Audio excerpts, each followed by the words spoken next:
Got it. Boom. All Whenever you're right. ready, sir, feel free.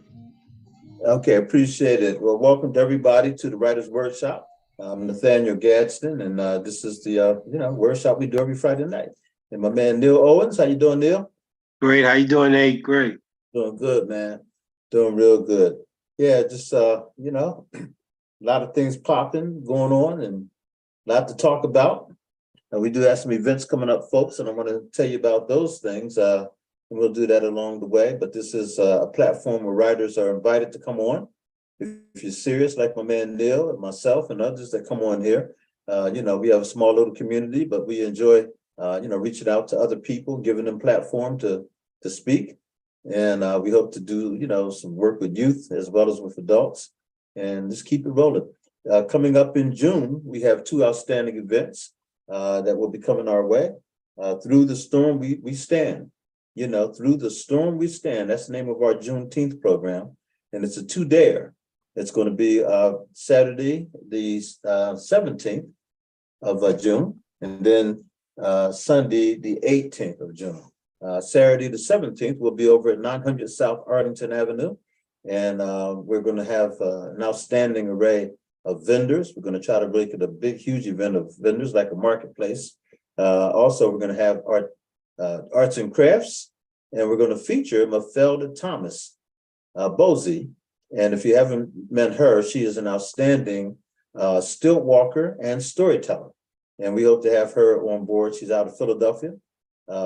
She's been all around the world with her work, and she's been featured in some major events as a model on stilts. And so you don't want to miss her. And also she does things like making African masks, the storytelling, all kinds of good stuff. So it's going to be chock full of a lot of fun. We're going to have poets and writers there, that day.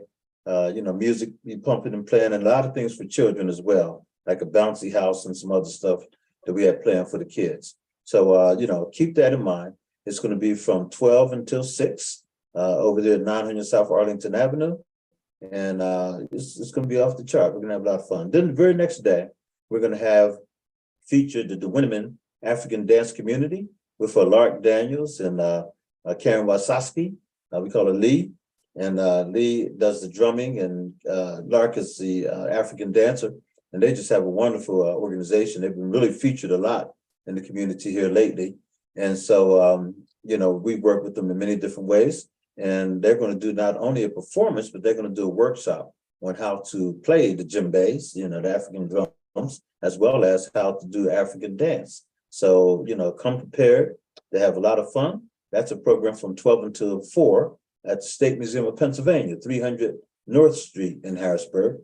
And we plan on having a great time at that event as well. We will also have vendors, as we always do. And again, it's going to be interactive. We'll have a speech, of course, a featured speaker to talk about Juneteenth itself. And, we'll just keep it moving. So those are two major events that are coming up. And I know that there's a lot of Juneteenth events all throughout the city. And we're just adding our voice to the festivities. And what I'll ask people to do is, pop around to all of them if you get a chance to, at least a few of them. And, ours is going to start in the afternoon. There's some that are starting in the morning. Some will be going on later after we're finished, just support them. Get out there and enjoy yourself and have a great time celebrating Juneteenth, okay? And learning all about it. Anyhow, that's what's happening with the Writers Workshop and Life Esteem Incorporated. And, we hope to, keep it moving, keep it going. Brother Neil, have you heard of anything going on down your way for the Juneteenth preparations? No, I haven't heard anything, but I know it's a lot. I know it's a lot going on. I just haven't been in tune. I've been kind of in seclusion, man, pretty much for the past 2 months, working on my next book. Just that's a good thing, man. Focusing on my writing, so I haven't been. Yeah. Yeah. Well, listen, that's a good thing, man. Listen, you're getting it done, brother. I mean, I love all these activities and stuff. When it comes down to producing those books and these other things, you got to take that time, Yeah, So it's a lot involved. It's a lot. Yeah, that's great, brother. That is great. Hey, by the way, I did mention, miss one other thing. On June the 10th, I'm going to make sure I have it right. Saturday, June the 10th, we are scheduled to go down to Elizabethtown College to the Bowers Writers House. and persons who are, I always say, serious writers. I mean, you may just be starting out as a novice, but you know you're going to start. We invite you to come down. There's no cost to it. We have a lot of fun. We go from 9 o'clock until 5 o'clock. We call it a retreat. And we just try to, put ourselves in the mindset of being a writer for those hours, something like around 8 hours of a day. And we, stop for lunch. And we always have somebody that presents. It's going to be a lot of fun. So if you're interested, you can always give me a call, 717-608-2312. Or you can actually reach out to me on, by email. And that's P as in Pat, Gadsden, Gadsden at AOL.com. And we'll put you in touch with the Bowers Writers House and tell you how to get there. And, join us to have a lot of fun. Okay. All right. So that's coming up as well. Anyhow, man, so I know you're working on the project. You want to give us a little preview about, what you got in mind, or?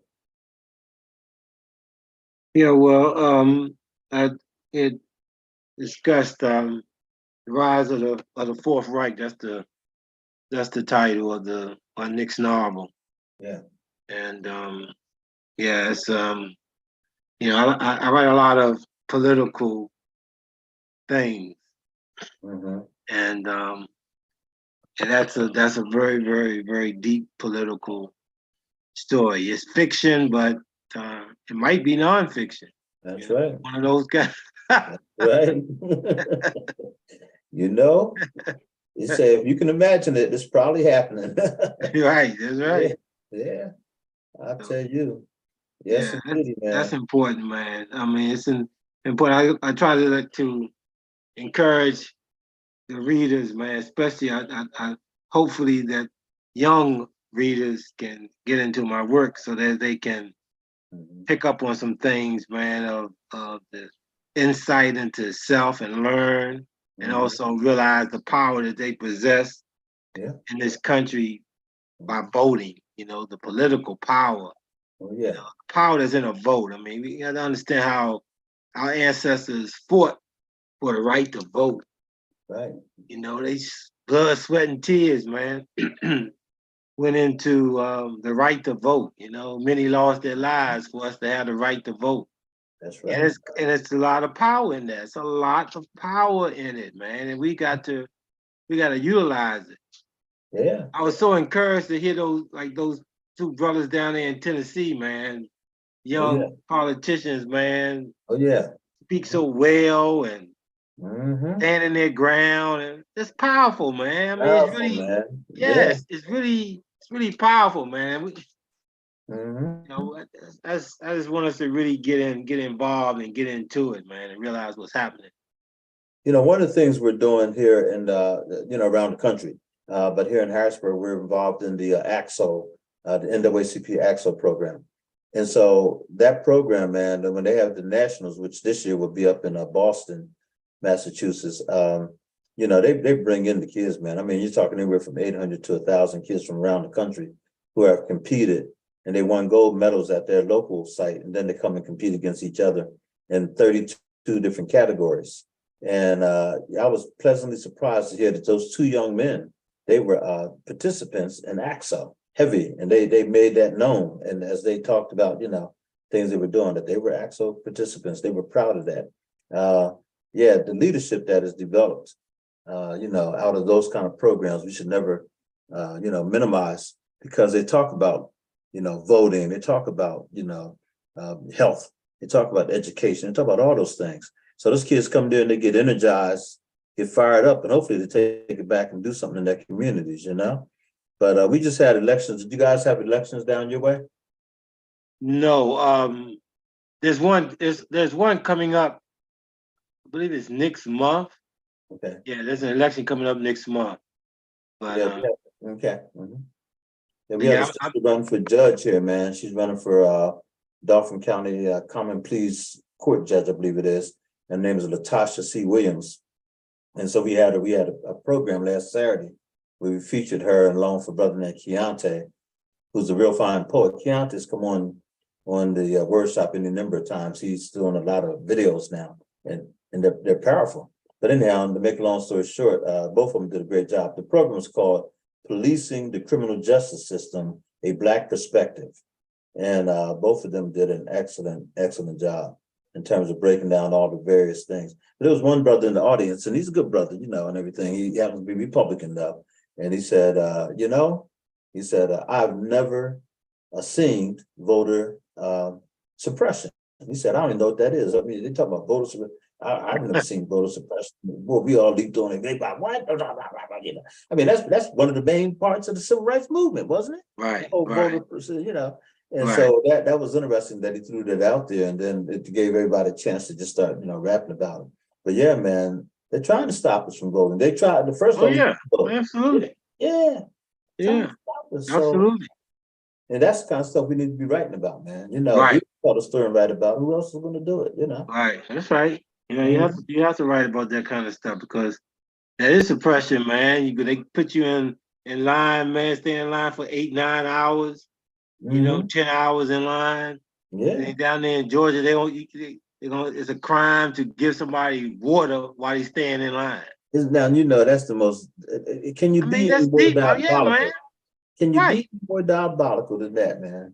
That's flat out. That's flat out. That's just like. It's ridiculous how they doing that. But it is. There it is, man, and it is. It's not being talked enough about.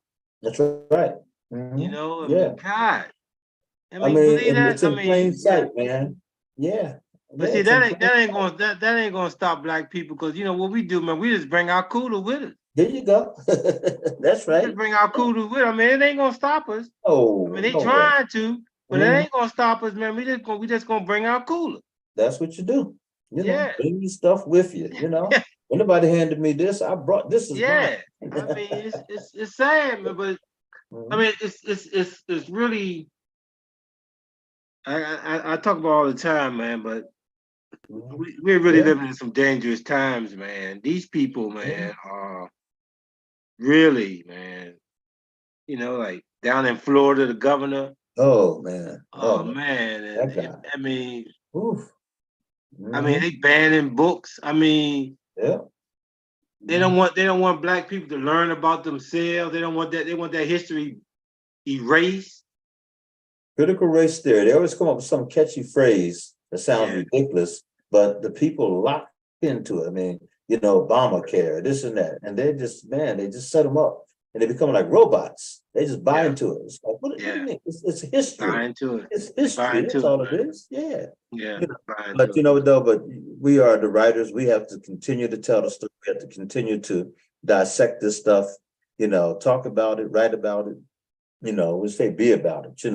Because if you don't, who will? And so that's our job. That's our role. And even in your book, for example, you're doing this. It may be fiction, but at the same time, you got a lot of truth in that book.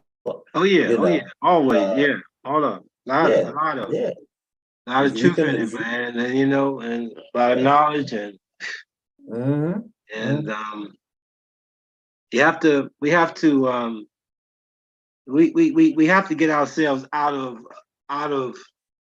We got to turn our things into, like I said, getting into the right word, tuning in and listening to the young people that come on here and delivering their messages and poetry and those videos and all this is knowledge, man, that stimulates the mind and it opens it up because we have to really absorb our heritage, man, and we got to get focused on what's real. I'm trying to remember if it was the Tupac documentary that was aired on Hulu and FX. And it's like a 5-part series. It's powerful, man. It's really powerful. That brother, he had a lot of good and a lot of crazy, a lot of bad. But, his mom was a Black Panther. So we talked about that quite a bit. And one thing that surprised me is that her name is Afena Shakur. She revealed the fact that everybody talked about his relationship with Jada Pinkett Smith, how they were friends and this kind of thing. But the person that was really close to him and that kind of put him up and did a lot of stuff for him was Jasmine Guy from the Different World series. When he was really down and out, had gotten shot and everything, he went and stayed at her place for like weeks. And she said most times he didn't even want to talk or anything. She just let him have his space. But also, Afena Shakur wrote a book and she was on the book tour and everything. She said, I got to tell you, she said, I didn't write this book. She said, I'm just going to be flat out, she said, Jasmine Guy wrote this book. She said, so I'm just going to tell her. She said, I told the story, but Jasmine Guy wrote it.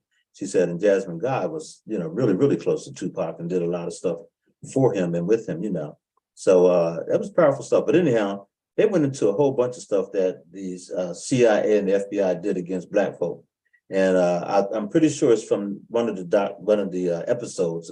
I could be wrong because I've been watching so many different documentaries lately. But they showed two guys who were FBI informants. And literally, the one guy, when Malcolm X was shot and killed, he was Malcolm X's bodyguard. So he was there to see that Malcolm would get assassinated. He's standing right up front. And they show his picture and everything. How did we know this? Because a group of white folks who were like these anarchists, whatever, they broke into the FBI headquarters in Media, Pennsylvania, and got all these documents. They said the world may not have ever known about COINTELPRO, the J. Edgar Hoover, plot against Black folks, had they not gotten those documents. He wrote everything out, what to do, how to do it, the whole bit. And they broke in and stole those documents. And that's how and then they had these guys, they were everywhere. Every time it showed up, when they raided the Black Panthers, guess who was there? These guys were. They were part of the Black Panther movement. Then they were part of the so-called bodyguards for Malcolm. And everywhere they showed up, was two of them. They had destruction, it's amazing stuff, man. You can't make this, it's like, what? So it's like something that someone would write like a spy novel or something like that. No, it's real life, powerful stuff. So it took somebody to write that story, write that documentary, get the script to it a whole bit. That's why as writers, man, we have an awesome responsibility, to keep people, what they say, they don't want to be woke. We got to keep them woke. Right. Got to. Mm-hmm. Yeah, that's our job, man, as writers to continue to do that and not to stop and to continue and you bust through, man, and get opportunity to just bust through and let that information get out. Yeah. Because there is a lot of stuff that's been going on throughout and it's still going on today. That's right. Still going on today. And then when we be crazy to think, especially today.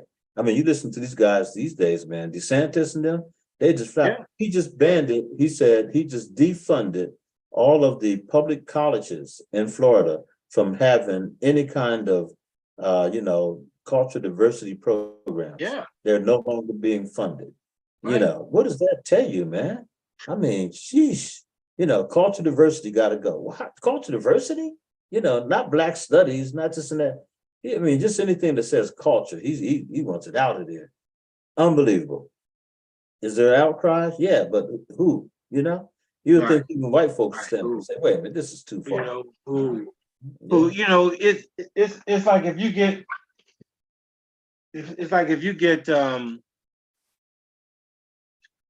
we had some we're seeing what those Republicans were doing. And yet they still, they still almost took both chambers of Congress. Yeah. Yes. Despite all that was done. Yeah. And and it's like in Wisconsin, that guy Johnson was behind the Black guy.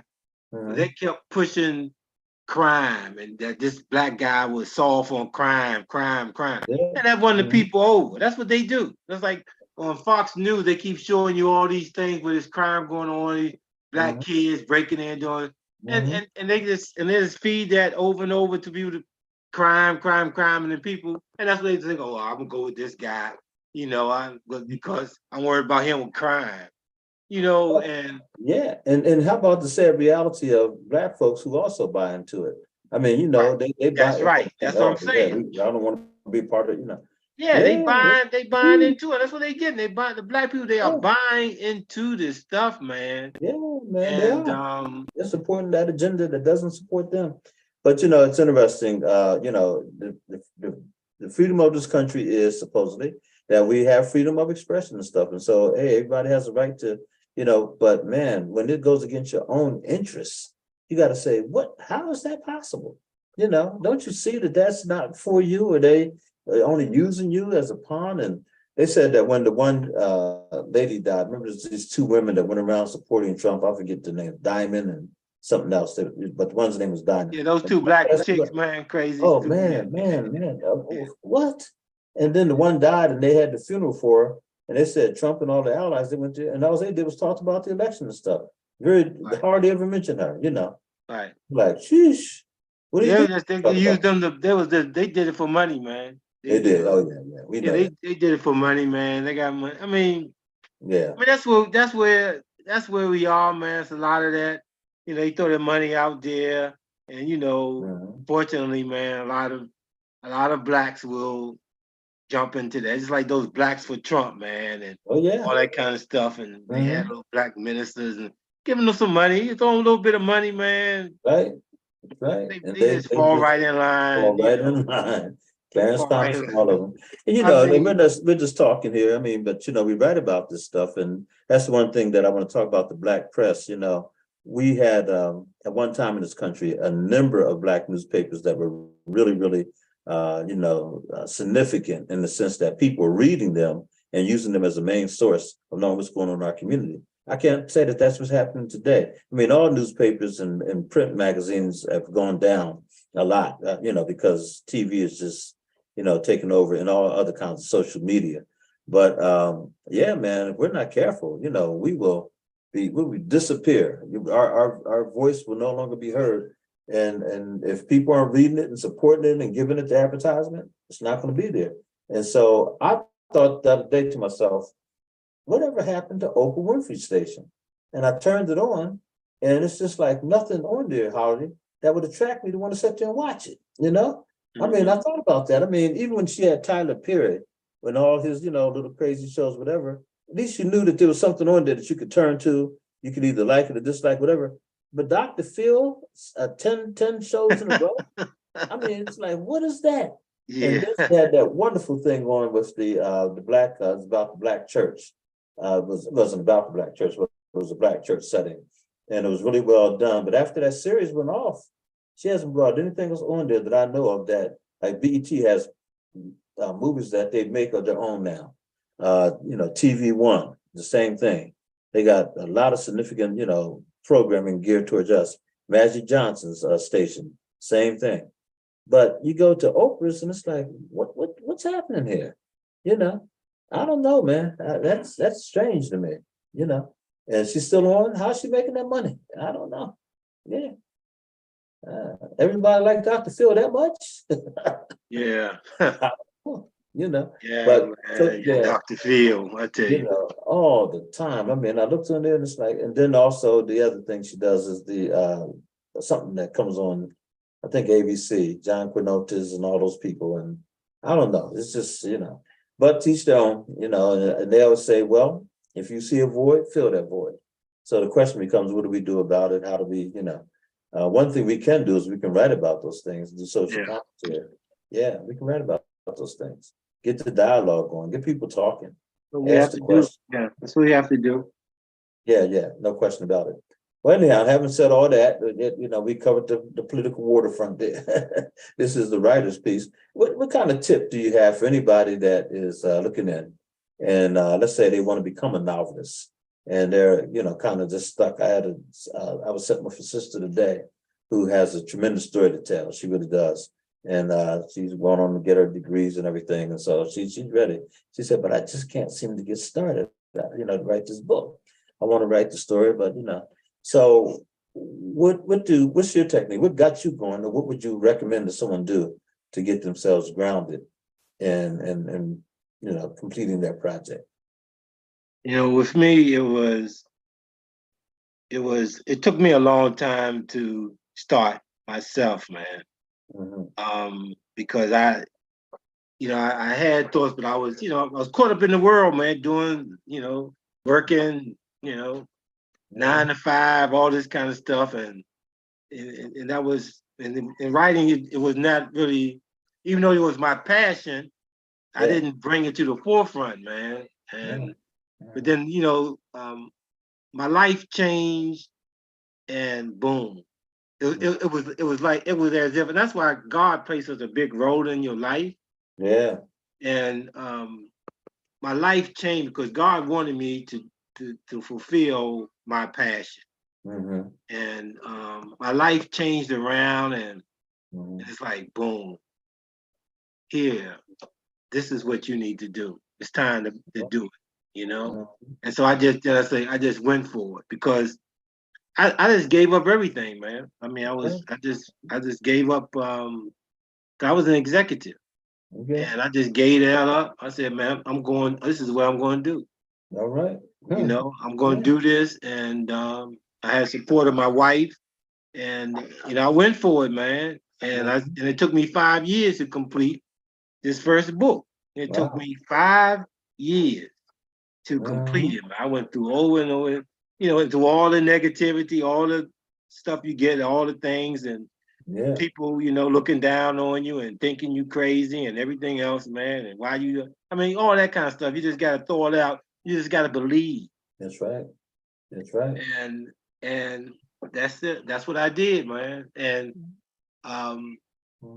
that first book, it won 3 awards. All right. And it won a very prestigious award, which is reader's favorite. It won the bronze medal, and that's a thing based in America. Jim Carrey, the actor Jim Carrey, Yeah. yeah, he won one of the reader's favorites award. Okay. It's a big thing, man. Yeah. And they have traditional publishers and also independent publishers. There's one contest that includes both independent and traditional publishers. So you're going up against some people. And it came in with the bronze, came in third. Fantastic. That category, man. And I was like, wow. And then the International Book Award was the finalist. You get the award for that. So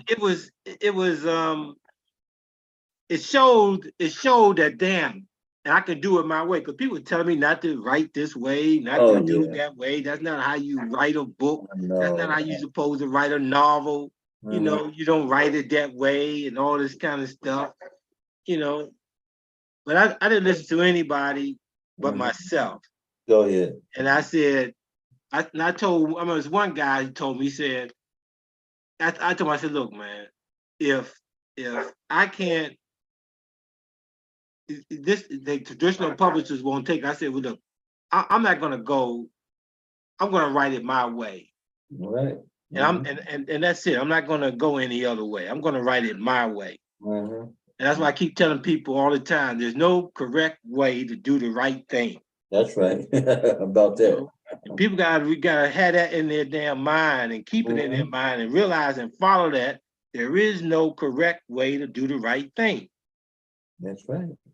And so I went for it and just believe, man, and just trust.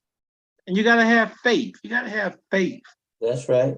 That's right. Another thing word I'll throw out there is perseverance as well, because a lot of times people, you start off in the gun ho, you got it down and you're thinking about it and it's flowing. And then all of a sudden you had that moment where you stop believing that your flow is there and that kind of thing. So if you're not persistent in terms of, I was listening to Kwame Alexander. He says how he gets up early in the morning. He's a children's author and he now has a piece on, what is it on? It's is it HBO? One or two of those things. It's called Crossover, the Crossover. Yeah, Crossover. Yeah, I think it's a Disney piece and Disney. That's it. Yeah, that's it. There is a powerful thing, man. He's out there and he's right. Persistence. Yeah, and he said he gets up at you gotta be persistent. That's where the faith comes in there, because that's right. You without faith you can't be persistent, man. Because you're gonna give up. You're gonna give up. You're gonna drop. That's right. You're not gonna be persistent if you don't have that faith to keep you moving. That's right. That's right. No That's question. why faith is so important. Yeah, I agree. 100%.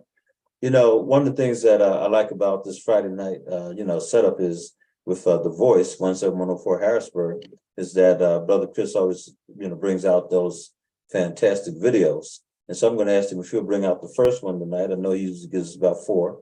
And if he can set up the first video for us, and we'll check that out. And I need to, okay. for Miss Spoken Poet.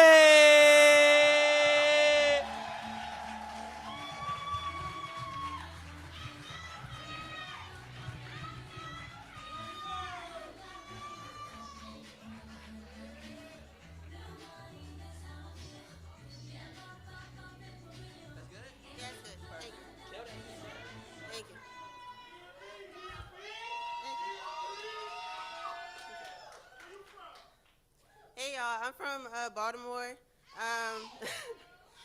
Super excited to be here. I'm gonna do a piece for y'all called Tall.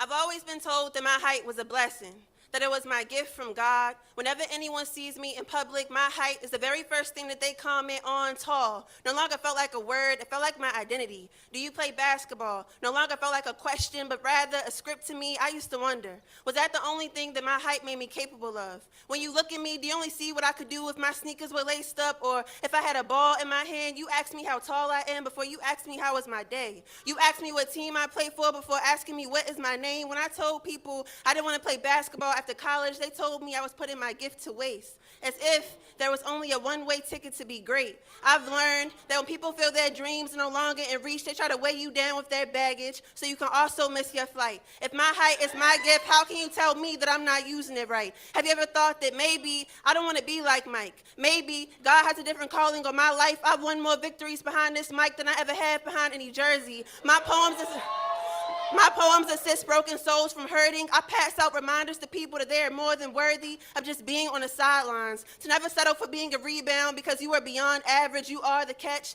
and you don't need no ref to tell you that what your ex did was foul. Sometimes it's in your best interest to take a time out. I remind people that sometimes life is going to come at you hard, but you got to take a charge without being scared of hitting the ground. I promise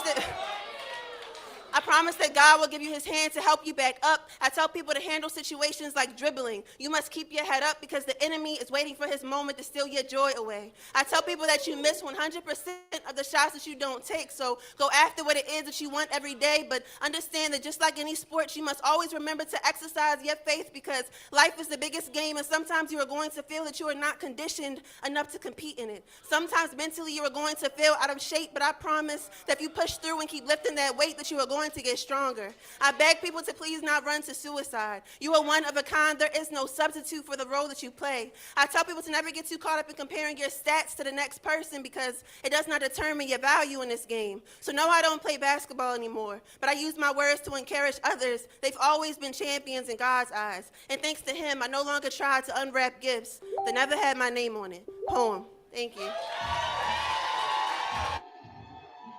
Wow. Sister broke that down. Yeah. Yeah. I like when someone can take a perspective now. Hers was basketball and the fact that she no longer plays it, but that she's a spoken word artist here. And just, make that thing come to life like that. That's beautiful. Yeah. And young people bringing it. And how I say I like people, see her as tall. That's the first thing they said, see her as tall, but they don't see more than. And she had a one piece in there, a lot of words he said, but there was one piece he said, the enemy is waiting to steal your joy away. Ain't that something? Yeah, I mean, yeah, that's So right. true. The enemy, the enemy, and I like the word Taxi used the word enemy. Because that encompasses. Because when you say like, the devil is waiting to steal your joy away, so that becomes. It's like you don't see a person. You somebody say, okay, the devil is standing. You don't right out see a person, but you say the enemy. Yeah, that is because that's what the devil is. Or he's a person. He's a person. Yeah. And that thing, that enemy, that's an enemy, man. I mean, an enemy could be very, very close to you. Could be your friend. That's right. You think is your friend. Yeah. And people don't know that they're, and I don't think people always realize that they're being used by the devil, because the devil's constantly in your head trying to tell you what to do and how constantly to think. in your head that's right, influencing you in so many different ways. That's why a lot of great people who can write some great stories, man, never get there because the devil is always there trying to prevent you from getting there. Yeah, but you know, we got to tell the devil where to go, you know, That's and what how you to have get to do. You there. have to be strong. You You know, got to be, and you got to that's tell them right. where to go. And that's like you say, the faith and the persistence, and ignore Hmm. the devil, because that's what the devil's going to do, man. He's going to try to discourage you and Yeah, everything else. but You you know, know, they say we know that the Lord is with us always. So why don't we turn towards the Lord, you know, in prayer rather than you know rail against the devil and all that the devil's doing to us. So that's the battle. You know, that's why I used to love when you grew up. You had the angel on the one shoulder and the devil on the other shoulder. The question was, which one you going to turn to? You know? right? Which one you going to turn to? Yeah, you know. That's right. I gotta tell you real quick, man. We went up to for Mother's Day and for my wife's birthday. It was all on the same day. Last Sunday, I took her up to New York City, and we went to see the MJ Jackson play. That musical is so off the chart, man. That thing is fantastic. The way they just move, it never stops moving. It tells his complete story. You learn a lot about Michael you didn't necessarily know, and some of the stuff that you knew, they really bring it out. And if it's true, the way they broke that stuff down in the play, man, he had a hard life. We can see why he went through so much of that stuff that he went through. And then he was stubborn too. He wanted things his way. He was a genius, but he wanted things his way. So, you know, if he couldn't get it, guess what? He's going to get it. But anyhow, the musical is fantastic. But the reason why I bring it up is because the place was packed. We were setting up in the balcony right in the front, and you know, just had perfect right smack dab in the middle, perfect seating. I always thought, oh, I want to be in the balcony. I don't know. I kind of like that balcony better because you're just looking down, you see everything. And make a long story short, the place is packed. It's a Sunday afternoon. The line looked like it was going to go on forever. You know, but it moved very quickly. They got that thing down to a science. Two sisters come in. One is the mom, and the other one is the daughter. They're both high when they get there. They had to be, because there's no way in God's greater green earth that they could act like they acted without being, high. They come in, and as the play is progressing, first they start off just talking to each other in the theater. They're talking, you know, and then a couple of people in front of them kind of turn around, sort of like, can you, you know, and then the sister, the young girl, she's up there pointing at them and making all kinds of faces and acting crazy. As the play goes on, and they get louder, they get more dramatic, you know. Now they're dancing, and the mom is the one putting on the show. Mom's dancing in the seat, got her hands up, she's doing all this crazy stuff. And the people behind her like, sis, what? You know, everyone in the theater that is in our little area there is kind of turning around and looking, and, you know, and you don't want to look at them because, you know, then they get hyped, right? So then we have intermission, of course, and when they come back, the mom in particular had this drink that I swear had to be beer, just by the, you know, look of it in the foam and all that. And I'm thinking, do they have, you know, are they serving beer? This is the last thing this sister needs. Well, it gets to the point where now she's now turning around talking to people, and I mind my blank business, and you know, yeah, what you looking at? And all this kind of stuff. They're sitting right next to us. And I remember thinking to myself, you mentioned talk about how the devil wants to steal your joy. It cost those tickets that we had, I think they cost what, $235 per person. So, you know, you're kicking out some real serious money to go see this play. Then taking the train up there was another $300 round trip. We took the train up because driving in New York just ain't my thing. And, you know, we had a great time, nice dinner, the whole bit. And then you get in there and you wonder, were these people sent here to sabotage this? Who would act like this, man? Right. So the devil, and then the crazy part is getting near the end of the play. They jump up and book out of there. They didn't want that play to end. And then, you know, because I think some people might have went at them. The young girl, she wasn't that young. She's in her 40s or something. She says to Pat, you know, hey, listen, I'm sorry about that. Sorry, you know, my mom, yeah, sorry about that. But you know, you were right in there with your mom, acting crazy, you know, turning around looking at people and all this kind of stuff. It was ugly, man. I mean, as much as we enjoyed that play, we had that side show, you know, reminded you of the depth to which, you know, the devil can operate in somebody's spirit and soul. How can you act like that in a public theater, knowing these people paid their hard-earned money to come here, and you're going to act like a total fool, you know? Wow, it can happen anywhere. But at least they didn't start shooting, because we know that happens too. You know? You know, you just walk around minding your business. These days, people picking up guns and shooting, blowing I people away know, left and man. right. I know. And that's Hmm, yeah. hmm. Yeah. Yeah. So that was on his case. But out of all that, I will say what I concentrated on was the brilliance on that stage and just how, things were going. I mean, everything was just so nicely done. And I thought, man, they do this how many times a week with thousands of people coming. My brother's up there right now, going to the play. They went this evening, and him and his wife. I didn't even know. He didn't know I went last week. And I called him yesterday. We talked. He said, "Well, no, we're here in New York. You can go see Michael Jackson tomorrow." What? So anyhow, yeah, it's a beautiful thing, and people are just coming from all over to see this thing. And that's not the only play up. There's many plays. So why would you show up and try to mess it up for folks? Well, hey, we got a lot to be. And you know what? There's going to be somebody that's all they remember. They're going to be so angry, but you can't do that. That steals your joy. I've been telling everybody about that play. Man, that play was fantastic. But did we have a distraction? Yeah, we did. Didn't take my joy though. Right. Yeah. And that's what we have to safeguard against as a people. We really do. Yeah, well said, young poet. And she looked like she was probably what? I don't know, maybe she's out of school now, but she looked like she could be a high school student. Yeah, she did. Yeah. Yeah. Breaking that thing down like that. Yeah, she broke it down. Mm-hmm. Yep. Good. Yeah, man. So anyhow, were you on last week? You weren't on last week. No. Yeah, I don't think so. Yeah, Ro came on, and Ro did a heck of a job, man, with that play. I got to tell you, man, we gave her a lot of accolades last week, but I'll just say it again that the play was written by Maria Chow, who's an outstanding poet and writer and professor, and then Ro directed it, and Ro did a bang up job, man. And then also the other people that were associated with the play. They really did something that I think if she writes that bad boy up and gets it in, the right hands, you know what I mean? Because the actors here locally did a bang up job. I can only imagine if they had some professional actors doing that play, Not that these people weren't good, they were excellent. But I'm telling you, man, you get some of these people who are really, the one sister, she had a master's degree in acting from UCLA. And she's from Harrisburg here, so she knew what she was doing. And you can kind of see it too. You can see the difference of, her level of interaction and bringing her character to life. But all of them were good. I just want to say that again. Every last person on that stage was good. And then also the little surprises.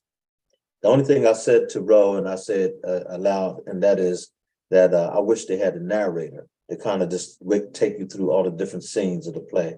Because it's about Black hair. And they went back to slavery, to this, to that. I mean, they did a little bit of everything. But it'd be nice if they had somebody kind of explaining to you what's happening now. This narrator, Yeah, that would have been my only suggestion, not a criticism, a suggestion. That's all. Yeah. So, have you ever attempted to write a play? I think I asked you this before. Have you ever attempted to write a play? No. Nope. I never, or a song. No. Okay. Strictly, I'm strictly novelist. Nothing wrong with that. That's not at all. Novelist, short stories. That's where. Mm-hmm. Yeah, you have one book coming out that's a series of short stories. Yeah. I haven't released it yet. That's what I haven't. It's all ready, man, to go and all. I just haven't released it yet. It'll probably be I was thinking September, man, maybe later than that. I'm not sure. Because I really want to I want to put together a marketing budget for it. Okay. Before I put it out there. Yeah. I want to have because it is a very it's a very strong book, man. Those short stories, they're very, very strong. It's very, very good. And it's like in anything, man. It's like exposure. It's like getting exposure. Out there. Your work is good, but it's just exposure, and that's one of the things those traditional publishers can do because they can get you exposure.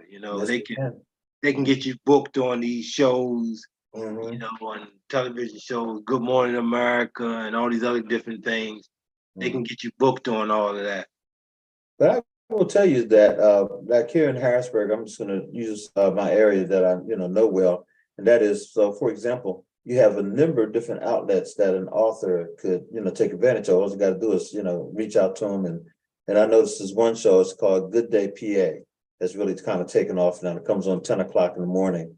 And I noticed everybody's trying to get on that program so they can have their, moment in the sun, so to speak. And it must have legs, because I noticed a lot of authors. They had one sister on from one of our local colleges, and I don't think it was Bloomsburg. It could have been.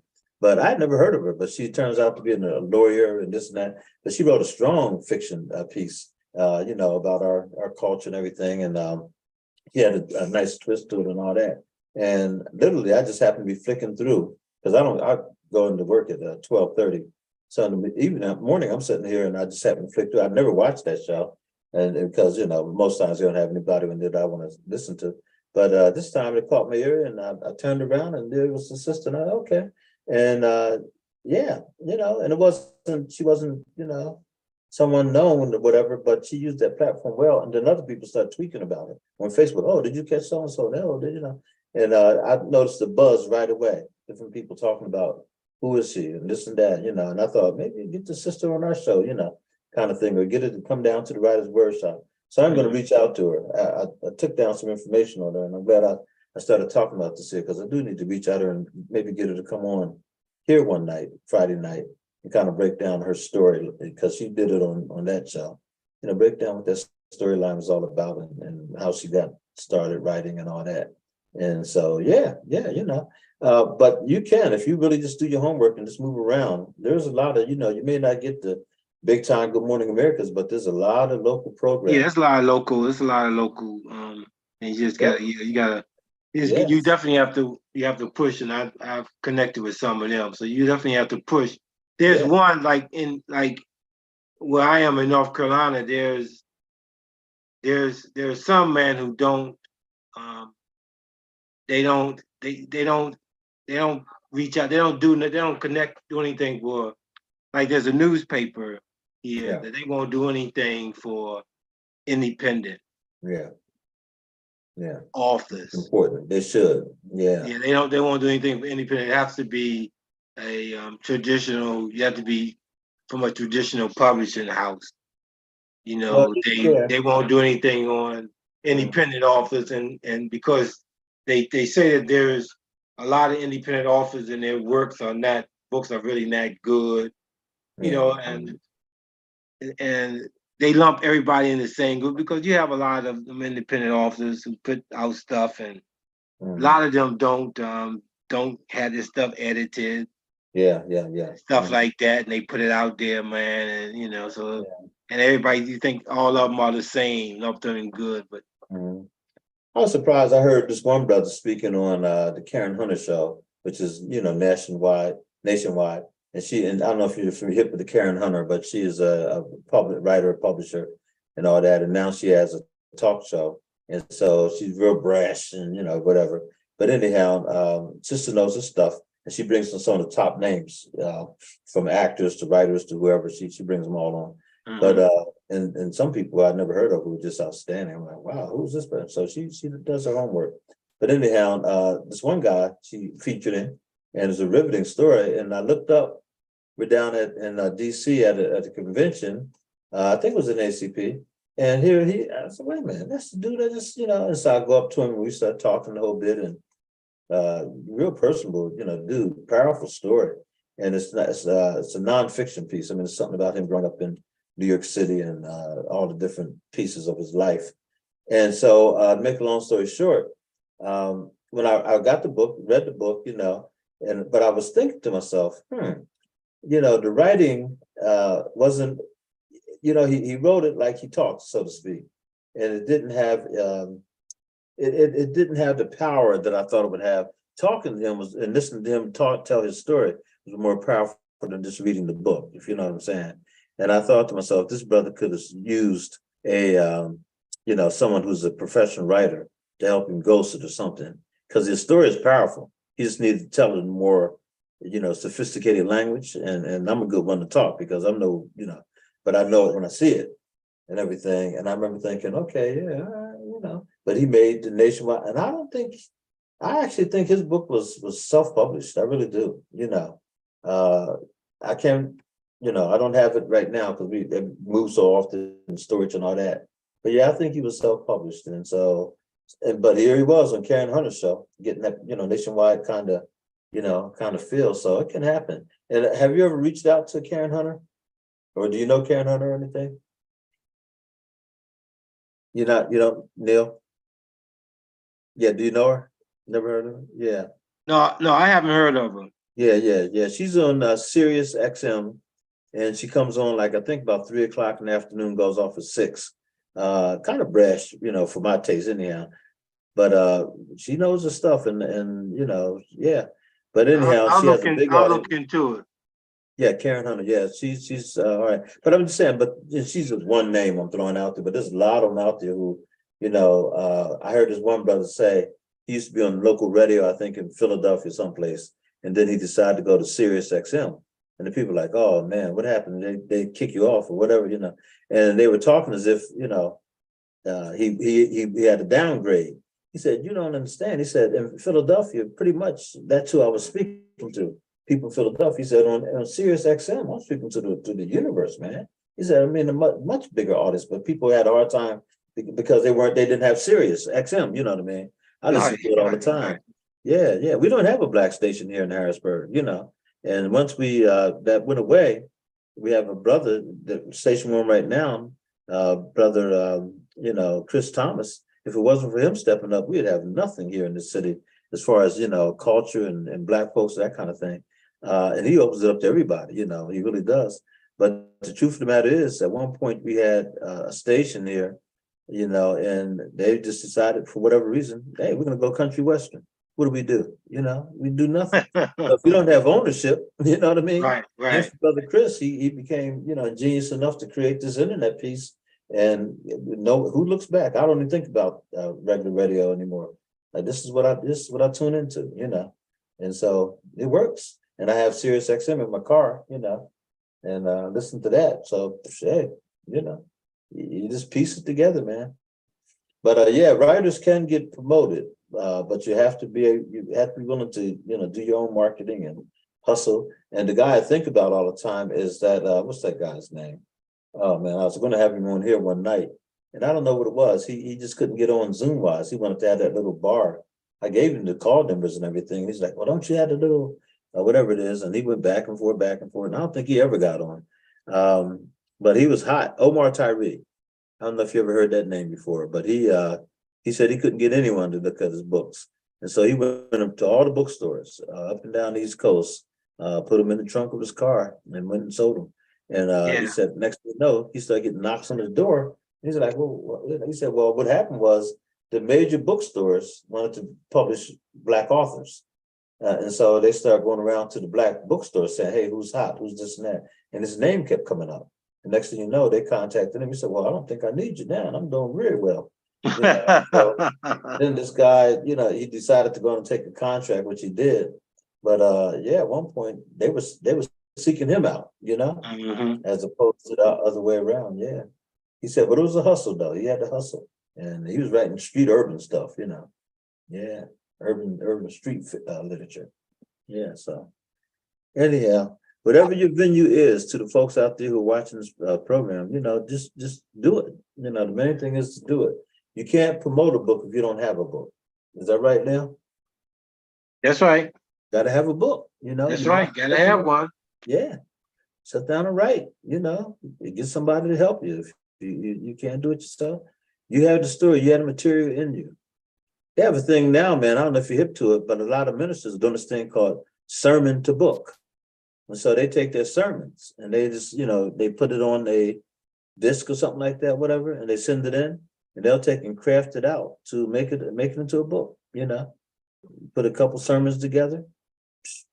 You know what I mean? Yeah. It's amazing. All kinds of stuff is out there. Yeah.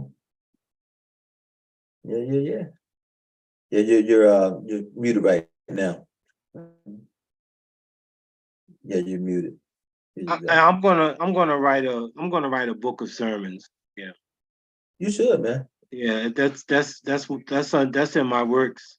Okay. After I complete this piece, write a book of sermons. I actually had a whole bunch of sermons, man. I used to write a sermon every week. I was on the web, man. Every week I had a sermon. I was posting it on my website.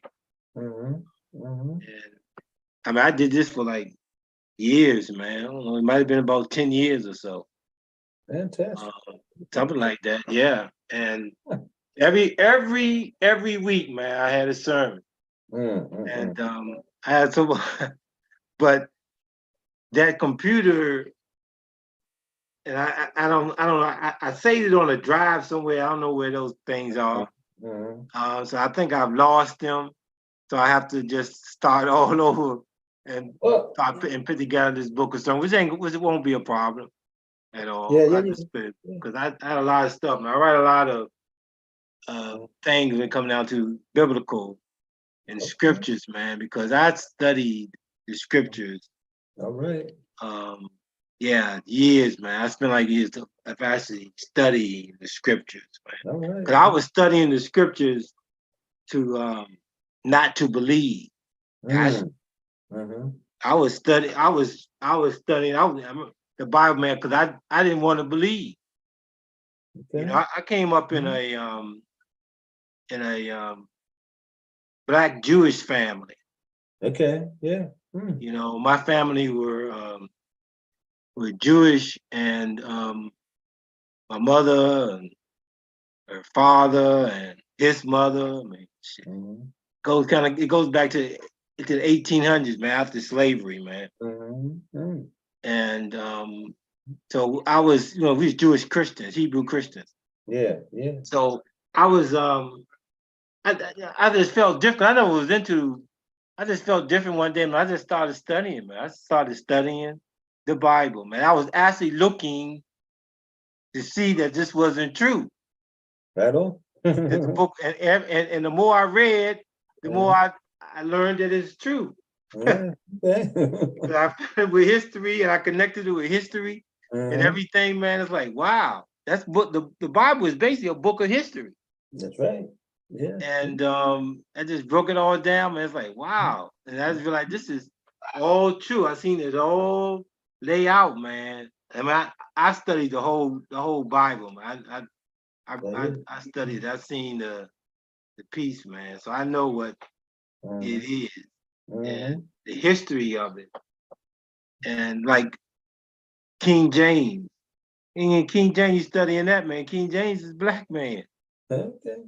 You know, and if you they have this picture and everything at Oxford, over in England, Oxford College. Yeah. Yeah, they had a picture, man. They have the coin. I mean, he's black, man. And that's the real King James. And so that's when I realized, I said, well, damn. And I always wonder, I said, why do white people hate blacks so damn much? I was wondering, why do they hate black people so much? You know, I mean, that's the thing. I was just thinking, why? Can you look at the slavery, see how they fucking hate blacks that much? And then I like I said, when I learned that King James was black, and that's where they came from. They actually was escaping the king, the black king. They didn't want to be under his rule because he was persecuting those pilgrims who was Puritans. Okay. You know, which means white supremacists. That's what a Puritan is. Okay. Anglo, and yeah, so that's why I said, oh, so there it is. That's why they were under. You might have seen that movie. What's it? Yaphet Kotto on the Last King of Scotland. Oh yeah. Yeah, Uganda. Yeah, that's what I mean, that was a reference to, even though it's a more modern day, but that was a reference to King James, who was King of Scotland and England. Okay. And we always thought he was a white guy because they show you those pictures of him being white. Okay. But he was not white. Wow. And imagine that. The person who translated the Holy Bible was actually a black man. Gee, I didn't know that. Yeah, man. That's some that's some deep stuff. And it's like, Yeah. so it's like you get down and you see, oh wow. So and that's why they authorized King James Version, man. You look at that piece and it's like translated out the original tongues and all. There's a thing. If you go, that's the only one Bible that has Hebrews 4:8. In all the other Bibles, the name of Jesus is changed to Joshua. Yeah.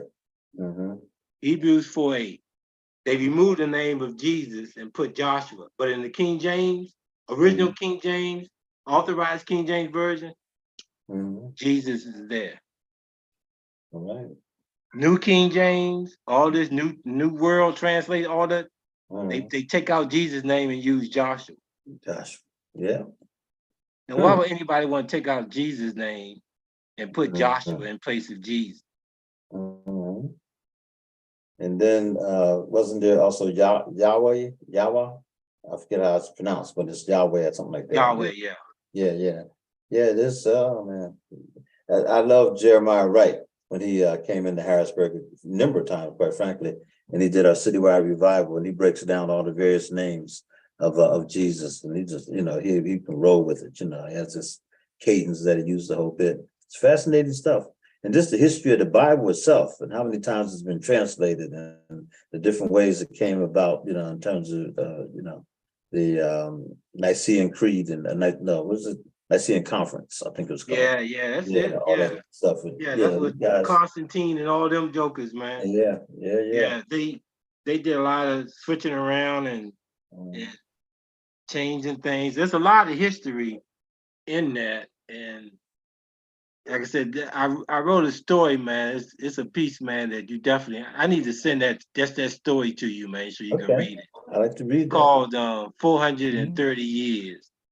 I'm gonna send that to you, man. That's that's a very deep piece, and that 430 years, because that's how many years that the children of Israel were in Egypt.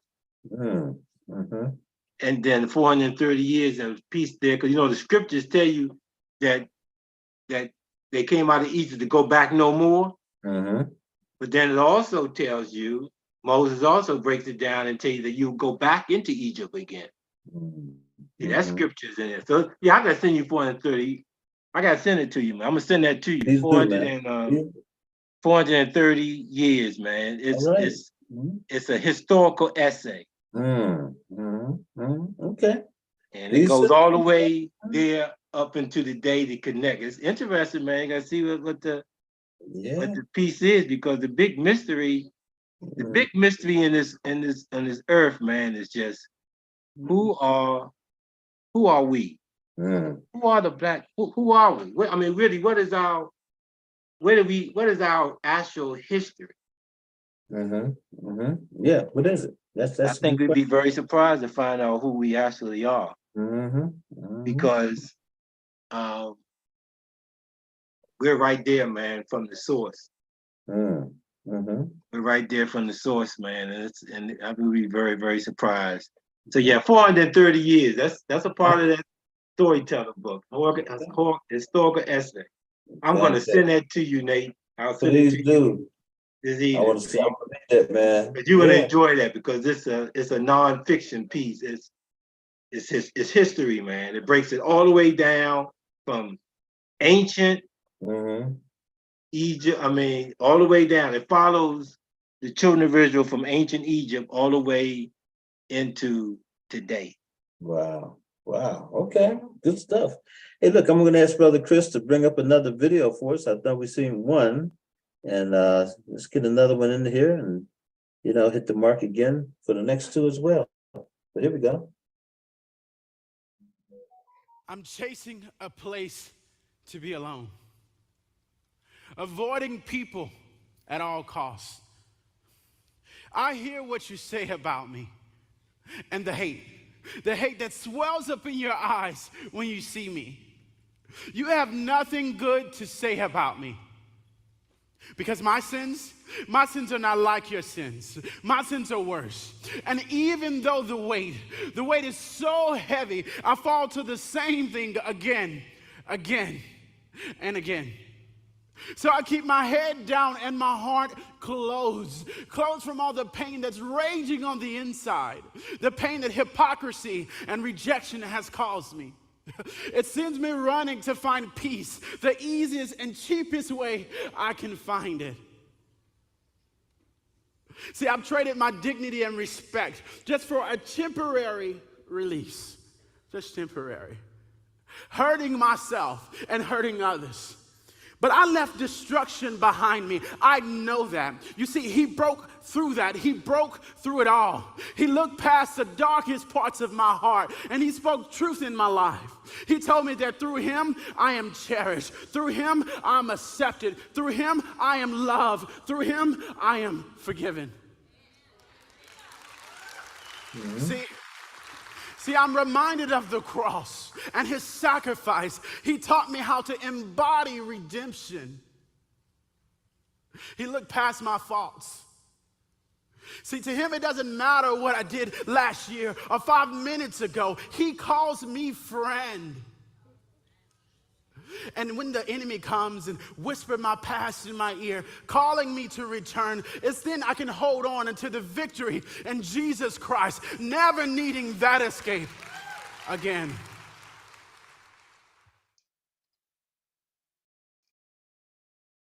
Yeah. Okay. Well, listen, I'm doing the writer's workshop right now, but I'll call you back and we'll talk, okay? Thank you, brother. Okay. Yeah, I'm gonna tell you about those. Okay. I'll call you back. All right. Bye. Yep, just got a call. We have a class tomorrow. By the way, let me say this. One of the things that we do is we do chaplains training for UPMC hospitals here in central Pennsylvania. They're free classes, and there's over the span of a year. Every month, the third Saturday of the month, we do new classes, new persons who are coming in. And if you put in 10 classes, complete 10 classes, we graduate and get a certificate, and you become a chaplain assistant. So you can go into the hospitals and visit people and all that, And we have our class tomorrow. That was one of our students, and he was letting me know he couldn't be there because he's out in Ohio taking care of some family emergency. But he did make me remember that we do have class, and it's free and anybody can get in. We're going to be doing some Zoom classes as well. And, if you do 2 Zoom classes, that equals 1 full class, because the class is from 9 a.m. in the morning to 12 noon. And then we're going to do Zoom throughout the week. It'll be like 6:30 to 8. And then we'll do that, if you do 2 classes, actually do 4 classes in a month. So it'll be once a week, 4 classes a month, that equals 2 classes. So we're determined to get more people. We need more volunteers. We have like 10 facilities, 10 hospitals that people can do work in. And so, we just have a great demand for volunteers to come in, and the chaplains add so much to the hospital experience and helping people to, get through that tough time. So if anybody's interested, give me a call. My name's Nathaniel Gadsden, and my number is 717-608-2312. 717-608-2312. And like I said, we do classes through Zoom. We also do classes in person, and we can get you to that magical mark of 10 classes and get you situated. We have some people that went through a class back in like 2012 and they're still volunteering. In fact, I think we have 8 to 10 people who are still going in, and they've been with us that long, So it's very rewarding, it really is. And we've had some dynamite people come through. Anyhow, I'm talking to Neil Owens. Neil and I are holding down the fort tonight. We're doing the Writers Wordshop. We come on every Friday night from 7 p.m. until 9 p.m. And we're right here on The Voice, 17104 Harrisburg, with our brother Chris Thomas. And we appreciate his work and all that he does to bring up our videos. We have the videos that you've seen, 2 of, both of them outstanding. And then also, we put out an anthology We've put out a few over the years, and we missed it last year, but I hope that we'll have one out this year. After the year's over, but it's easy to do. We have a platform every Friday night, so you can always come to this. We also have some open events that we do, and I've already mentioned that Juneteenth, we're going to do a 2-day there, along with we always do things in conjunction with Life Esteem Incorporated. That's my wife's organization, and then I created Life Esteem Ministries. So our church is literally called Life Esteem Ministries, Redeemed Christian Church of God. And so this is what we do, and a lot of other parts there. But anyhow, on June the 17th and 18th, we're going to have a 2-day celebration. Excuse me. And the first day is a Saturday. It'll be out at 900 South Arlington Avenue at the United Church Center. We're going to be outside. We're going to have a huge marketplace, if you will, all kinds of vendors.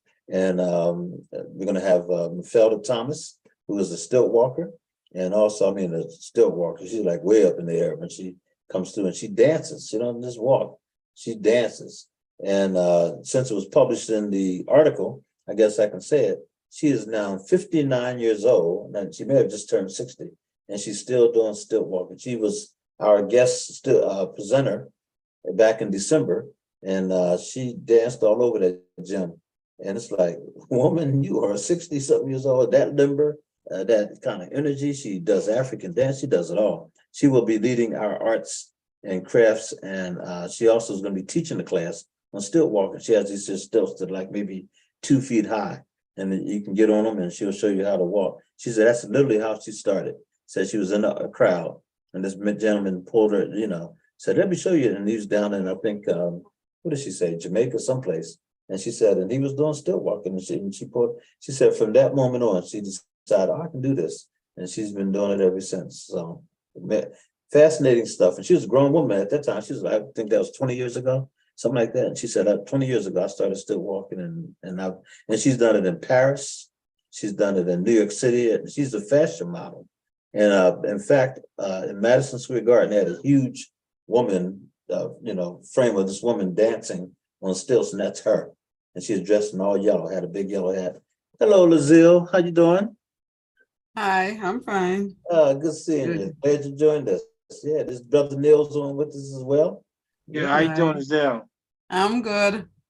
Good to see you. Excellent, Always excellent. good to see you. Yeah, good to see Thanks. you. Neil and I were holding the fort down. We said, oh, well, I guess we... I have to follow Neil. I have to add you on Facebook because I know you just be doing your stuff and I'm missing. Oh, okay. Sure, yeah. You you can just put Neil Owens. That's I'm on. There's more than just Neil you, though. There's a Owens. couple of other ones out there. Yeah. Okay. NEAL. I see the name show up here, Neil Owens. Yeah. Okay. Yeah. Definitely, Amy did. Definitely. Yeah. By the way, I don't know if you want to introduce yourself. I know Lazille is a fine poet, but also you do artwork. Tell us about your artwork again. What can I say with my artwork? Basically it's what comes into my mind. I just put it on the canvas. Either landscape, either portrait, nature. But I have to do some more classes. I need to get the portraits down pack. Okay. Do you have any examples of your work nearby? Yeah, I have one. I have them right here. Okay. And I have this one here. I think I showed this one. I don't know if you'll. Oh, that's good. That's very nice. Yeah. Now, did you have a place in mind that's supposed to come from? Is that from Trinidad or from some other place? Well, actually, it was a friend sent me a good morning message, and she said, "I would like you to draw this to paint this picture," and that's something. It come close to what she sent, so it's something like that. That's how the painting looks. Okay. Yeah, the And picture. let me just say this very quickly, it just popped in my mind. Wendy, no Chionya, who comes on quite a bit. I know she had a little health scare there. So, keep your prayers up for Wendy. I know she's doing well, but we go through Yeah. things, you never know. But yeah, so Wendy hasn't been on for the last couple of weeks, but I do know that she is going through a little something. And I didn't catch her show this past week. I hope she was able to do her show. But anyhow, Okay. yeah, keep her in mind. And so anyhow, this is good stuff. But yeah, your artwork is nice though. I saw on Facebook, some like you had a display or something. You had a showing. And let me see, is this it? Oh, there you go. Hey, now, Brother Chris, I tell you that guy. Brother Chris, That's you all are right. the man. He is the man. I'm telling you. That's beautiful. Yeah. Though. Yeah. Good stuff. Now, This where is was one of, that was one of my artwork. and It how long was ago was this? a gallery. Was Gallery. that? Yeah. Okay. That was relatively recent, wasn't it? Yeah, in April. Okay, fantastic. Good. Yeah. So, well, let's do this because I know you want to read something. Neil, did you want to give us a sampling of some of your works tonight? Yeah, I could give a small sample of something. Okay, all right then. But I'll ask Lazille to go on and read a piece, and then once she's done, if you're ready, you're gonna pull something out, Neil. That'd be great, man. Yeah. Okay. Go ahead, Lazille. Papers, okay. All right. I did this one today. It's on scrap. I was supposed to put it on one word, but it's called Why I Matter. Now, why do I matter? It's just another trip from my heart, deep soul, a phase, counting my blessings daily. It's real, yeah. There was a time that I didn't matter because my song was not the right song. My step was fumbled. It wasn't my right step. My voice was shaken as my word was stifled. It felt like the rope that wrapped around the necks of my ancestors was wrapped around their whole body. That's how it felt. I cannot escape. But the living water that flowed from my eyes washed over my scars. It melted my scars away. It watered my conscience. As my feet pressed on my steps became stronger. It watered my voice, that when I speak, the living word came out fast and free. It watered my mind, filling it with visions and dreams that sparkled and created. It watered my hands so they became strong. And my grip was tight, that I held on and I didn't fall. So why do I matter? I matter because my melanin refused to turn back because I'm Black. It refused to believe a lie that was shoved down our throats to be swallowed. It refused to die and be burned and rot. I matter. We matter. They, us. We all matter. And we refuse to let the noise block our hard work, block our toils, our pains. We are not defeated because the saints are still marching in. And we all are in it to win. Yes. Lucille, what's the name of that one? I call it Why I Matter. Why I Matter. Wow. It's a good title. Yeah, I like it. Yeah, and you Mhm. you delivered that one with a lot of emotion, and I sense another level in your writing and poetry. I Yeah, feel you're taking kinda. it another level. Yeah. Yeah, I see it. Yeah, Yeah. Thank you. yeah. Yeah, and I will say that over the last few months, in fact, whenever you read, you really read with a lot of power and passion, connected to your work. And that's good. That's real good. And then at one time, I know we talked about you maybe doing an exhibit of your paintings and also of a poetry reading at the same time. Have you thought about that or anything in I the works? want to come to where you all are. I would That would love be to come to fantastic. Harrisburg Well, we got to get you down here then. and Yeah. bring my paintings with me and my poetry. And when you all have a show, I want to be a part. I really, really want to for the summer. I said, you know what? I have to come and meet you all because it's long overdue. What are you doing on Juneteenth? The weekend of Juneteenth. What are you doing? Nothing. You gotta come Nothing. on down. Yeah, I mean, how would you get down first off? Would you drive down or? No, I'll have to take a plane. I'll have to find out how the tickets are. Okay, yeah.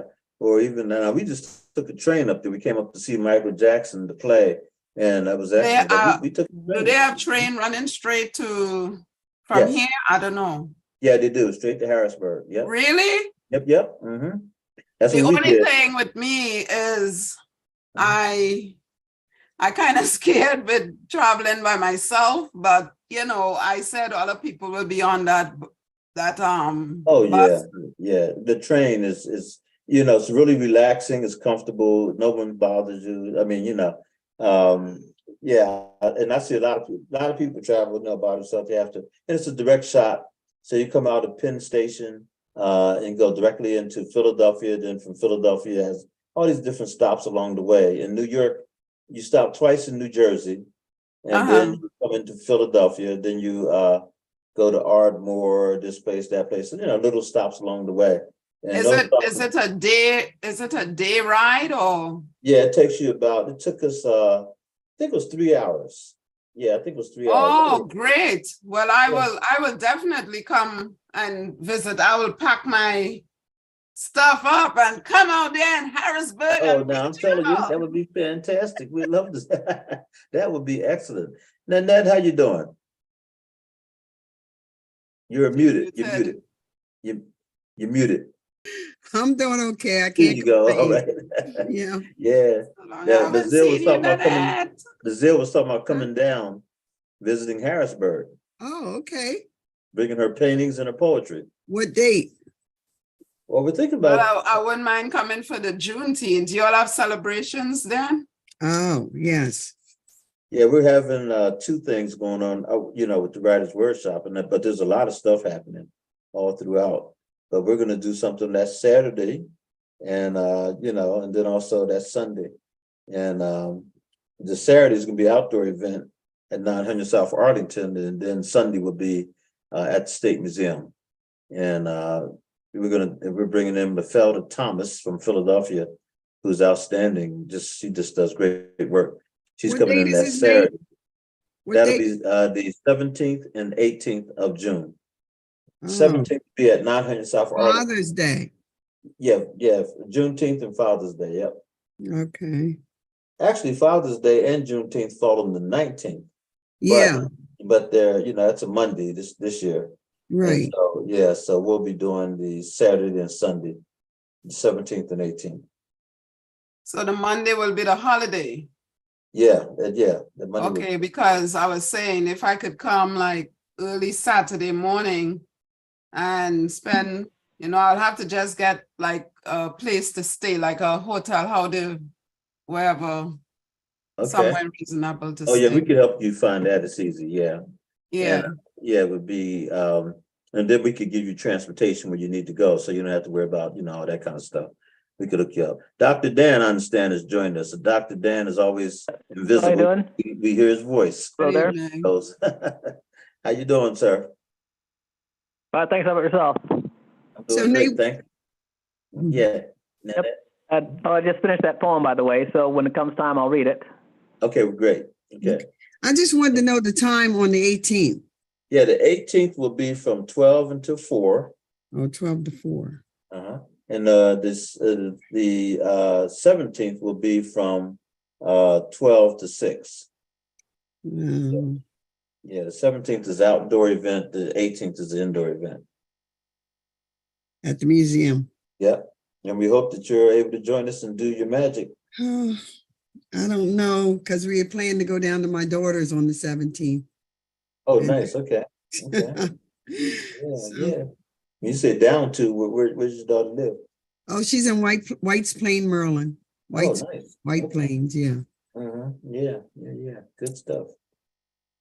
Yeah. Okay. Well, listen, it's good to have everybody on. We're into our last half hour. What I think I'll do is have us do a round robin and do a little reading, and then we'll do another video. And I'm going to start with Brother Neil. I'd asked him if he had anything he'd like to share, and he said he did. So let's go to Brother Neil.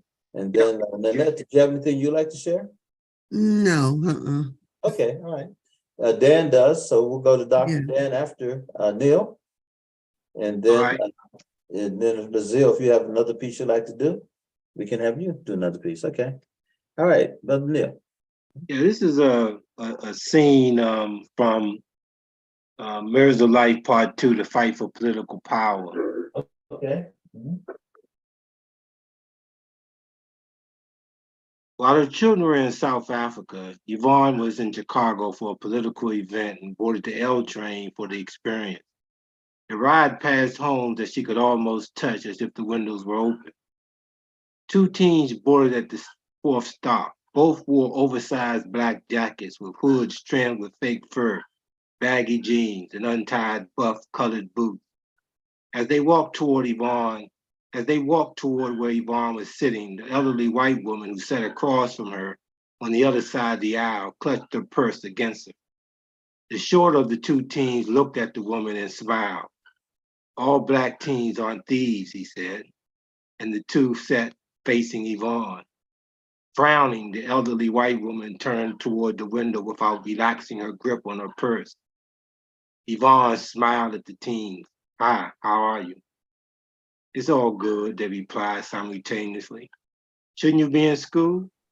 The shorter one said, "We're high school seniors. We only have 2 morning classes on Wednesday." "You must be honor students." The taller one broke his silence. "We are." "Congratulations. So where are you all headed?" The taller one said, "You mean college or now?" "Now." "The soup kitchen. We help to feed the homeless on Wednesday," the shorter one said. Yvonne smiled broadened. "I'm impressed. Are you registered to vote?" "I am," the shorter one said. "I'll be 18 in March," the taller one replied. "Are you going to vote?" "No doubt," they both answered.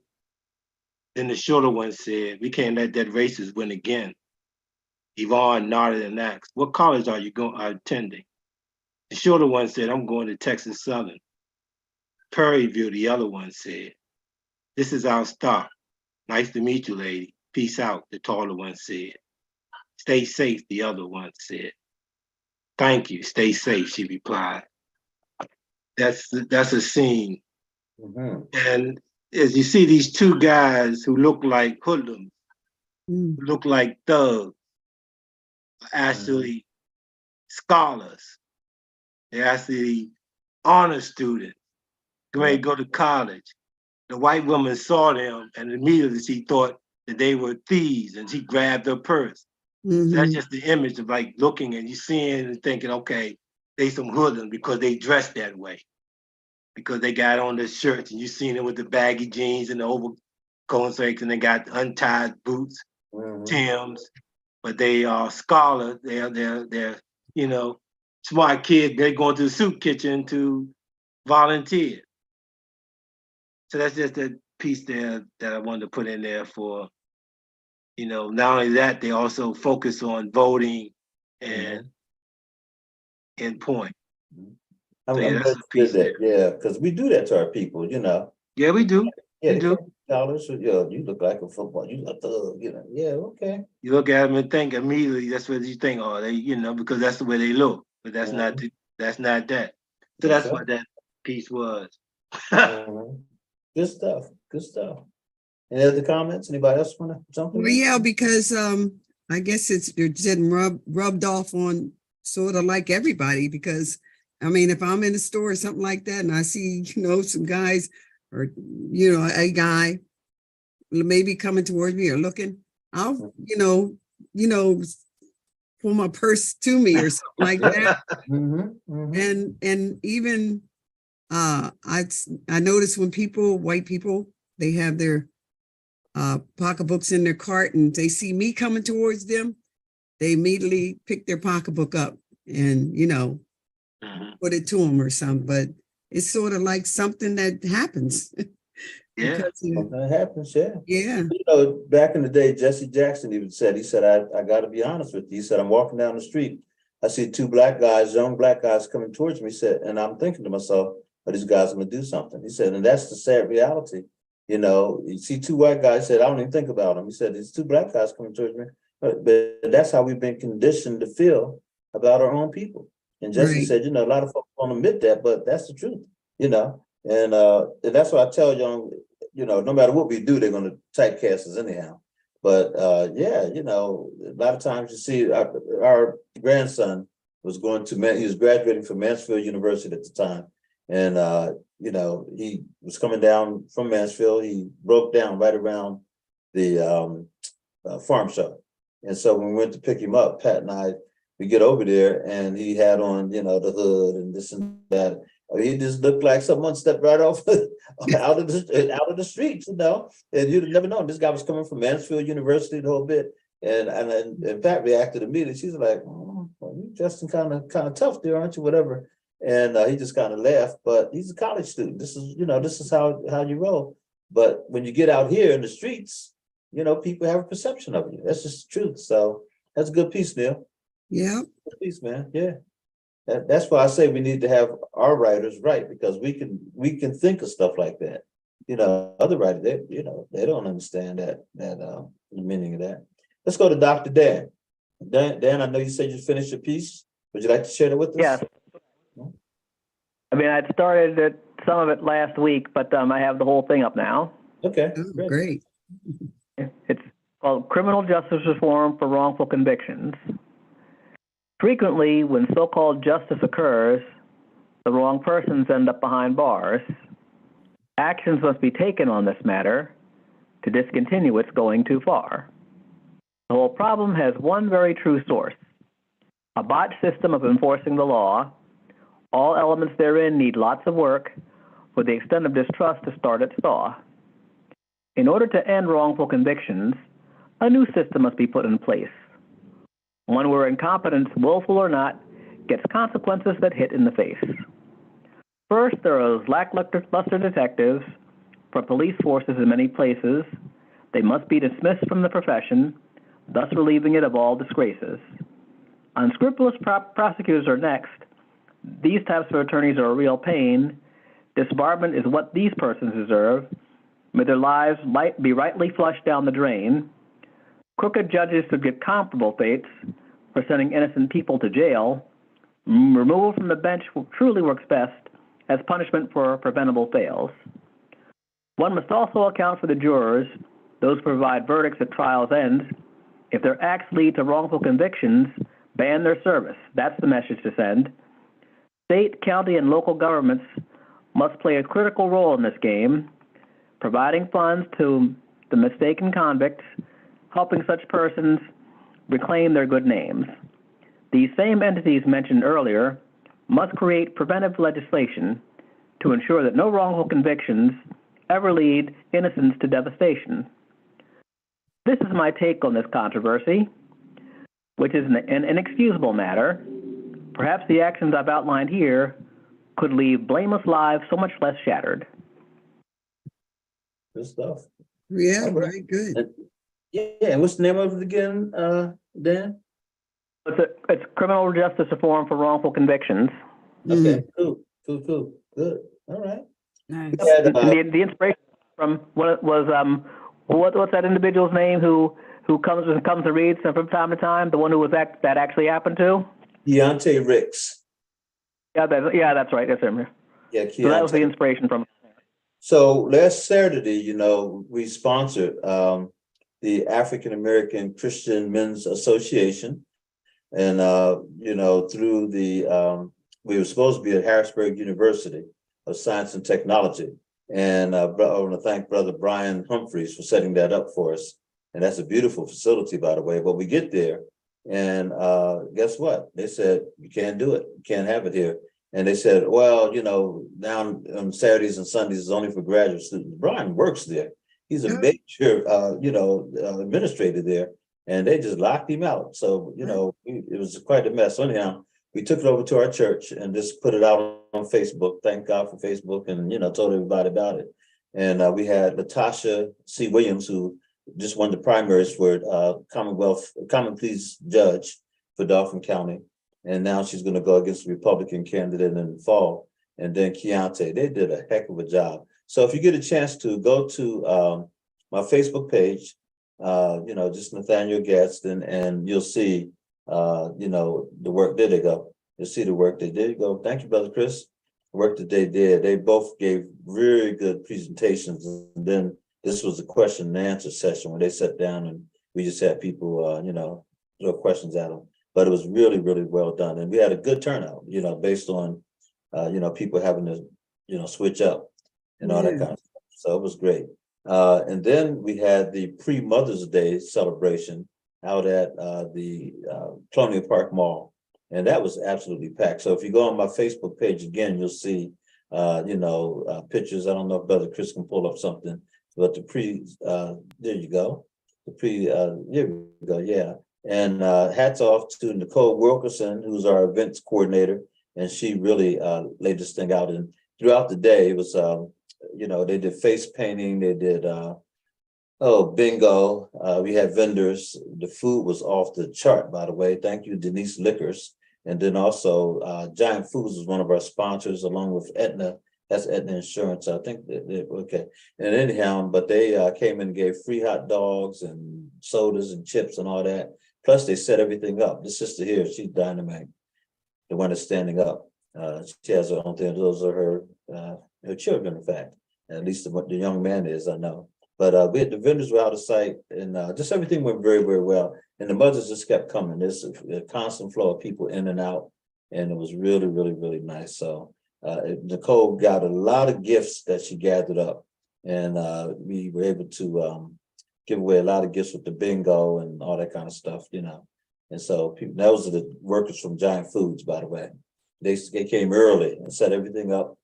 And then they even ran the bingo for us, and they did paint and sip. Some of these people can really paint. They did a fantastic job. So anyhow, that was one of the things that the Writers Wordshop sponsored, along with Life Esteem. And we have some other things coming up. So anyhow, Lizelle, you read a piece for us. Can you read another piece for us? Sure. This is really a part of the same dialect. Okay. And it's a kind of picture of what my country, Trinidad and Tobago, is like. So it's just not really a poem, it's more like a reading. That's a description of what it is. I call it A Paradise in the Caribbean. Lay nestled in the Caribbean, an island that's surrounded by water that is so clear. It speaks to us as the fishes dance like mermaids, and the waves roars and crashes on rocks, creating songs of melodious harmony with a welcoming spirit. Buku Reef in Tobago, a tourism paradise, with the coral reefs like hilltops, where they dwell in all shapes and sizes. The view is magnificent from the glass bottom of the fishing boats that bring fresh fish to the shores. The best cold medicine is fish broth, well seasoned with all spices from the motherland. Just drink it like soup and enjoy the zesty taste as the flavor mesmerize and mingled in your mouth, saying, ah. Snorkeling is another nature activity to make friends with the to make friends with the underworld of fishes of different shapes, sizes, colors, and all other sea creatures, bringing joy and fellowship to life. But let's not forget Trinidad, as the bird sanctuary is filled with exotic birds, all shapes and sizes, especially the scarlet ibis, with their big, bright red color as they spread their wings and fly over wetlands of swamps where mangrove trees, tall and strong, that their roots cry to Mother Earth for strength. Another part of nature is in the Southland of Trinidad, where the pride and joy of the Pitch Lake, the black gold glistens in the tropical sun as its radiance of pure earth captures the ancestors, forefathers, and slaves that toil to keep this black gold sacred. Their footprints that cross the black gold is embedded into the crust of the black pitch, which signifies history, tradition, birth, and a cherished heritage. Mother Earth has spoken and nature has answered as the golden sun shines, reflecting peace, love, and care to different parts that found their spaces in the Caribbean Isles of Trinidad and Tobago. Thanks. Wow. All right. Beautiful, beautiful description, all right? Yeah. Now, is Thank there a local newspaper in Trinidad that you could send that to? That ought to be published in Trinidad. Well, would you believe today I called because it's so hard to get onto the newspaper. So I happened to I got onto the I think it's the advertising department, and I gave them my information. So they will be contacting me to get stuff and get things to put, you know, what I'm doing in the papers and also my poems and stuff. So That's great. you know, yeah. That's good. That's good. Yeah. You know, do you know other people in, say, New York area there who are from Trinidad, or just people around the country that you've connected with? Well, to tell you the honest truth, I don't know much, but I guess I need to be more out there. You know, I'm kind of not really laid back, but when it comes to meeting people, I'm kind of like shy. I don't know how to portray myself. You know, the reason why I asked is yesterday on one of this, I think it was Good Morning America, they talked about these various people from different cultures who have created something and how they're just taken off. And so 2 or 3 of them were about food, restaurants, whatever. But they, you know, highlighted their culture. And what you just did for us, that was a beautiful poem, by the way. It made me want to go to Trinidad and Tobago, right? So, yeah. You know, I've never been there. Yeah, you know, the foods or different things. Yeah, the food, I would say Tobago is more like a tourist, Okay. yeah, it's more quiet. Yeah, and the food is awesome. The food is really, really awesome. You might eat a plate. Neil, I saw you put something up. Were you? I didn't get a chance to read it. What were you saying? Oh yeah, I threw up the that piece. I sent it to you on Messenger, Facebook, but I'm sending it to the other people. That piece, that historical essay on 430 years was definitely history, spiritual. I mean, biblical history and up to present day. So definitely, I'm sure everyone will enjoy that because it's not fiction. Okay. It's nonfiction. Nonfiction. Okay. Yeah. And you put it out there. You said on what did you? So all of us can access it. Yeah. I sent it. It's in meeting chat, so everybody can access. Yeah. It's in the meeting chat. Yeah. Okay. Fantastic. We'll check that out then. Okay. Yeah, but again, you know, Lizelle, I just want to encourage you to maybe do a podcast and just talk about your culture and see if there's other people out there. And that way, you know, you don't have to meet them necessarily. You can just be on like a little podcast thing, you know, and just have your own show. Talk to Brother Chris, you know, right here. He has people from all over the country who have the different podcasts, and maybe do start off with a half an hour, maybe goes into an hour, you know, and do it weekly, and people start, you know, and maybe do writings from there, just different things. I Talk know I about- have to start doing all of that because I'm like, you ever been like the 9 to 5, 9 to 5, 9 to 5? And I said, no, this is not it. This is this is not it, you know, and it's like a burning desire to get my art and poetry out there because sometimes I'm so tired when I come home, I can't, but I try to push myself. I want to come on, especially to come on here is a fight. But I said, no, I'm going to come on because, you know, I need to, even if it's to put in 15 minutes or 20 minutes with something, I try my best to do that, but it's so challenging, you know? So challenging when you're doing, so every time I go to work, I remember Dolly Parton's song, working 9 to 5, what a way to make a living. That's right. So just like that song when he keeps singing in my head, and I'm seeing a lot of people with testimonies of how they branch out. They just left their job and just, you know, embrace what their calling was. And this is how I feel, you know, but I know I can't leave right now. I have to set up. But in time, everything will fall in place. In time. There you go. You know? Yeah. So it's like when you offer this thing to come down there for Juneteenth, I was like, wow, I'm going to actually be in Harrisburg. I'm going to, it's like, do it. We'll feature you if you come down. We'll feature you. Yeah. I really want to. I hope so. Well, Saturday morning and come down because, you know, I said I need to. Another friend invited me to something in Georgia. Georgia's supposed to have something too. Oh, yeah. So, but I ain't hear saying anything. She wanted me to come down too because they had stuff going on around that same time too, just like Harrisburg. So I guess I choose Harrisburg then. Yeah, we're better than Georgia, but anyhow. But listen, Nanette, so tell us what's going on with you. What's happening? Anything going on down the city or Juneteenth, whatever?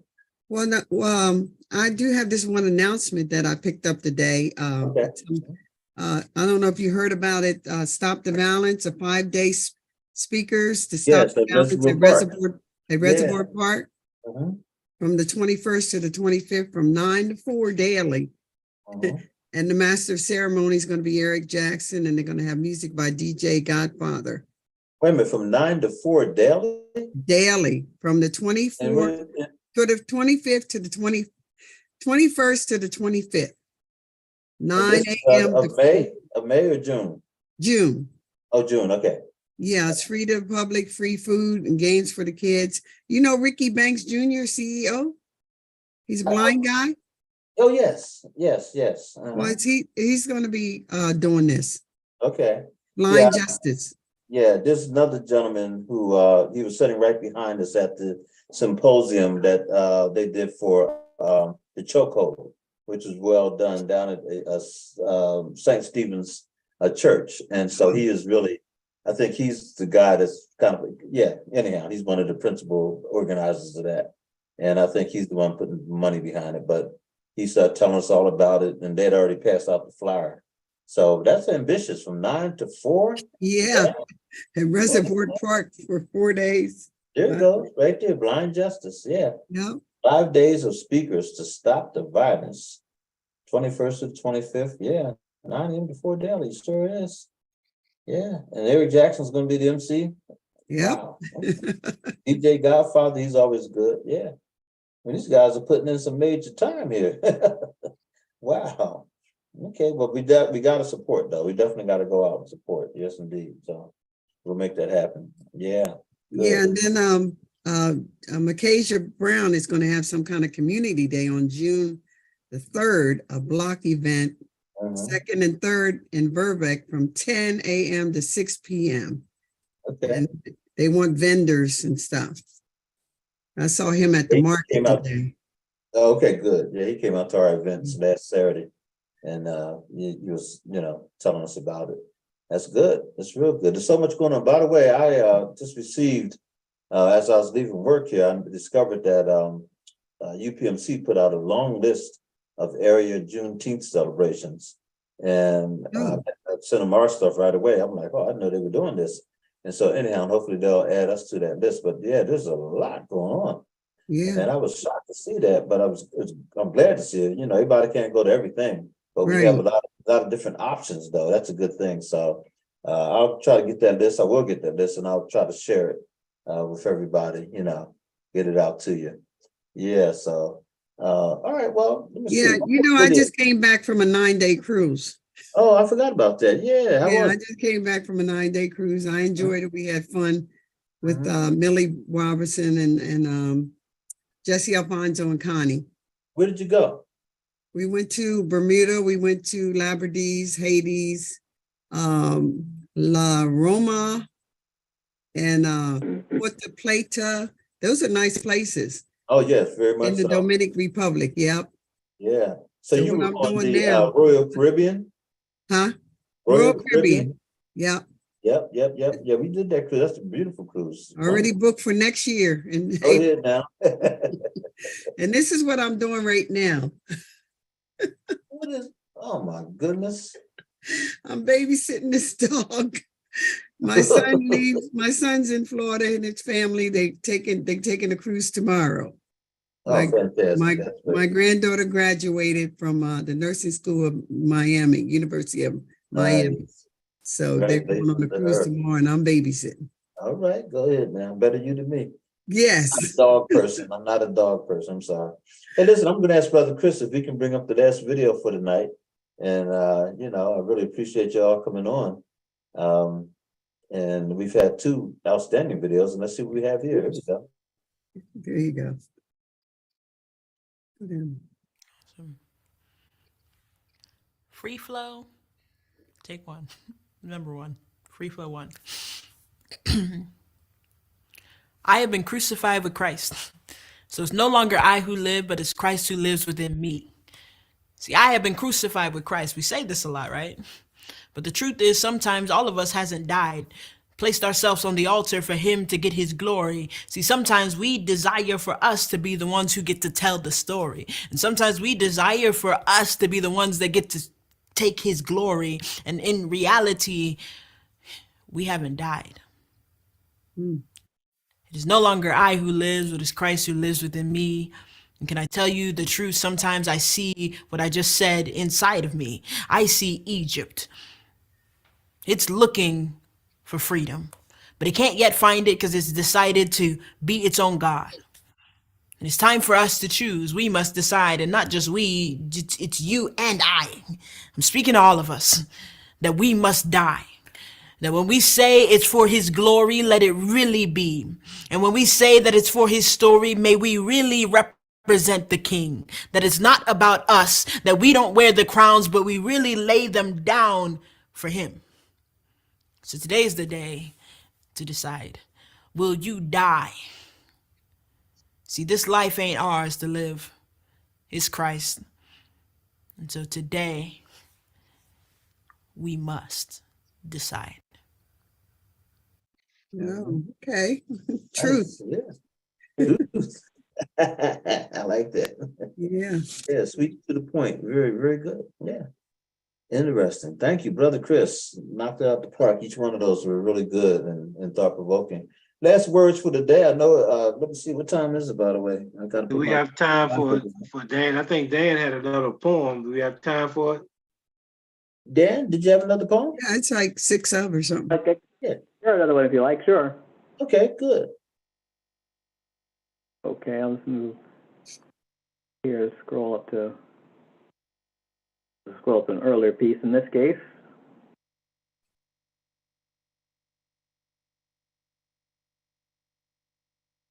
Still there, Dan? Yes, I'm still here. Yeah, I'm still here. I'm just looking for a good, I guess, a good piece to use on. Yeah. Let me just in say this a quick case little here. commercial, and then as soon as I'm done, you just jump right in there, okay? All right, sure. So, again, I want to remind everybody that Juneteenth is coming up rapidly, but also so is Father's Day. So Juneteenth, we will be celebrating on the 17th and 18th here in Harrisburg with the Writers' Wordshop and Life Sting. Excuse me, on the 17th, we'll be featuring Mafelda Thomas Bowies out of Philadelphia. She's a master stilt walker and storyteller. and she's going to do all kinds of arts and crafts. We're going to have a big village of vendors, and we're going to have poets and music and just a lot of good stuff going on. Hopefully the weather will cooperate. We'll be on the outside, and we're going to make it a real village. On the 18th, we'll be at the State Museum, featuring the Winneman African dance community, and also poets from the Writers Wordshop. Also, we're going to have workshops. In other words, we're going to have drummers. We're going to teach you how to drum, and we're going to have the African dancers. We're going to teach you how to do African dance, and they're also going to perform for us as well. And then, of course, we're going to have a featured speaker and just a lot of fun. And hopefully, we'll have some of our local people that we always have.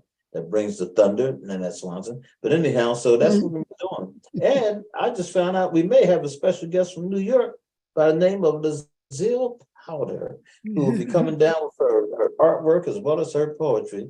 And we're looking forward to that. So that'll be fantastic. And I don't know if you're going to be here both days. But if you are, we're going to feature you both days. So it is what it is. Yeah, I want to be there. So I will leave most likely the Monday and come back. Well, then we're going to make sure we feature you and get you down here. And that'd be great. So come meet and greet Lazille, it's going to be fun. So Dan Snowden, if you can take us out with the last poem of the night. Certainly. I'll just call this one the poetry session. Here they are, the people gathering, coming from all walks of life, and mean to engage in spoken word, regardless whatever the strife. The works are selected and read to all, as a wide range of topic is sought. The readers and listeners are undeterred, following each piece word by word, all sharing in the works that they've wrought. In poetry, anything is fair game, and no participant should feel shame. Be it political views or mundane world news, deep down, all poetry is the same. So come on, join the club. There's definitely no rub when reading amongst some like friends.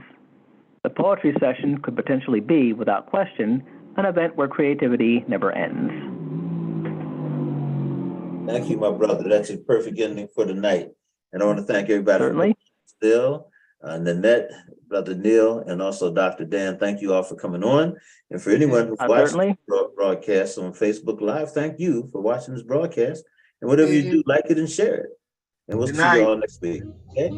Good night, everybody. Good night. Thank you, Chris. Back down. Good night. Yeah. All right. Okay. Right. Thank you. I love that poster. That's great. I love the music. Yeah, I love that music too. Yeah. All right. Brother Chris, do me a favor, and can you send me the church poster? Can you email me that? Yes, We'll use that in some of our we'll use that in some of our advertisements. Okay, no worries. Send it to you here shortly, sir. Thank you, sir. Appreciate you. Okay. That's all. Thank you, man. All right now.